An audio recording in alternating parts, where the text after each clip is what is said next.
अगर आपको एक ड्राइविंग लाइसेंस डीएल बनवाना है और आप आरटीओ ऑफिस जाते हैं, जो काम 1000-1500 रुपए में हो जाता है, वही आपसे 3 से 4000 रुपए लिया जाएगा। क्या हमारी सरकार को अर्थव्यवस्था को तेजी से बढ़ाने के लिए कृषि से आगे बढ़कर नई टेक्नोलॉजी और इनोवेशन पर फोकस नहीं करना चाहिए? अमेरिका ने सिलिकॉन वैली जैसी जगह बना ली है, जहाँ पर गूगल, एप्पल और माइक्रोसॉफ्ट जैसी बड़ी बड़ी कंपनियां वहाँ पर विकसित हो चुकी हैं। भारत के पास तो अभी खुद का गूगल नहीं है। एक तरफ अमेरिका जहां गगनचुंबी इमारतें, शानदार इंफ्रास्ट्रक्चर और टेक्नोलॉजी का बोलबाला है, वहीं दूसरी तरफ भारत जहां लोग मेहनत तो कर रहे हैं लेकिन विकास की दौड़ में पीछे हैं। सवाल उठता है, आखिर क्यों? क्या इसके पीछे का कारण ब्रिटिश शासन है या हमारी सरकार की नाकामियां? आज हम बात करेंगे इस वीडियो में कि आखिर भारत अमेरिका से इतना पीछे क्यों है।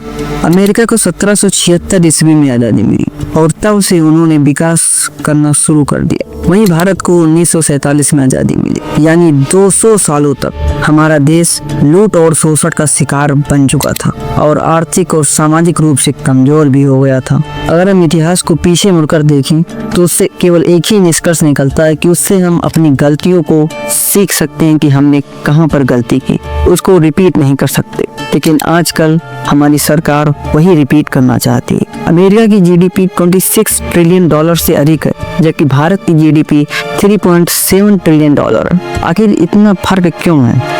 इसके ढेर सारे कारण हैं। उन्हीं कारणों में एक, अमेरिका ने औद्योगिकीकरण बहुत पहले शुरू कर दिया था, जबकि भारत में अभी भी कृषि पर निर्भरता ज्यादा है। हमारे यहाँ आज भी लोग पारंपरिक खेती कर रहे हैं, जबकि अमेरिका में टेक्नोलॉजी से खेती की जाती है।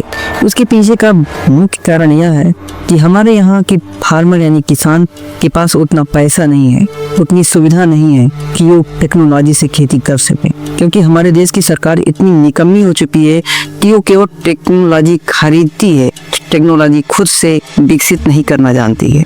अगर वह टेक्नोलॉजी खुद से विकसित करे तो उसका रेट सस्ता होगा, जिससे हमारे किसान उस टेक्नोलॉजी का भरपूर उपयोग कर पाएंगे और आगे बढ़ पाएंगे। क्या हमारी सरकार को अर्थव्यवस्था को तेजी से बढ़ाने के लिए कृषि से आगे बढ़कर नई टेक्नोलॉजी और इनोवेशन पर फोकस नहीं करना चाहिए?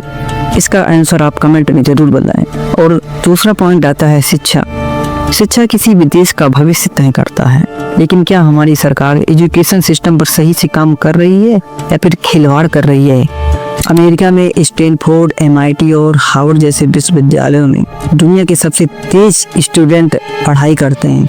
वहीं भारत में सरकारी स्कूलों और कॉलेजों की हालत तो आपको अच्छे से पता ही होगी कि इनका एजुकेशन सिस्टम और क्वालिटी कैसी है। हर जगह घूसखोरी है। अगर आपको कोई भी काम कराना है तो घूस दीजिए, चाहे स्कूल हो, कॉलेज हो या फिर कोई भी सरकारी दफ्तर हो। अगला पॉइंट आता है रिसर्च और डेवलपमेंट। रिसर्च और डेवलपमेंट में भारत अमेरिका से काफी ज्यादा पीछे है। अमेरिका अपनी जीडीपी का 3% से ज्यादा रिसर्च पर लगाता है, वहीं भारत 0.7% रिसर्च पर लगाता है। अगर भारत को सुपर पावर बनना है तो रिसर्च और इनोवेशन पर ध्यान देना जरूरी है, लेकिन हमारी सरकार उस पर ध्यान नहीं देगी। उस पर ध्यान ना दे करके आंतरिक मामलों पर ज्यादा ध्यान देगी और सत्ता के लालच में देश को बर्बाद कर देगी। टेक्नोलॉजी असली गेम चेंजर होती है। अमेरिका ने सिलिकॉन वैली जैसी जगह बना ली है, जहाँ पर गूगल, एप्पल और माइक्रोसॉफ्ट जैसी बड़ी बड़ी कंपनियां वहाँ पर विकसित हो चुकी हैं। भारत के पास तो अभी खुद का गूगल नहीं है, तो क्या ये अमेरिका की बराबरी कर पाएंगे?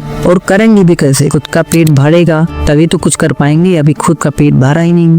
हमारे देश में टैलेंट की कोई कमी नहीं है, लेकिन सिस्टम इन्हें आगे बढ़ने नहीं देना चाहती। भारत के पास इसरो, DRDO जैसी संस्थाएं हैं और यही संस्थाएं हमें गर्व करने का मौका देती हैं कि हाँ, हमारे पास भी कुछ है। एक सवाल आप लोगों से कमेंट बॉक्स में जरूर बताइएगा कि क्या भारत सही दिशा में अग्रसर है? अब थोड़ा सा बात कर लेते हैं राजनीति और प्रशासन की कमजोरियों पर।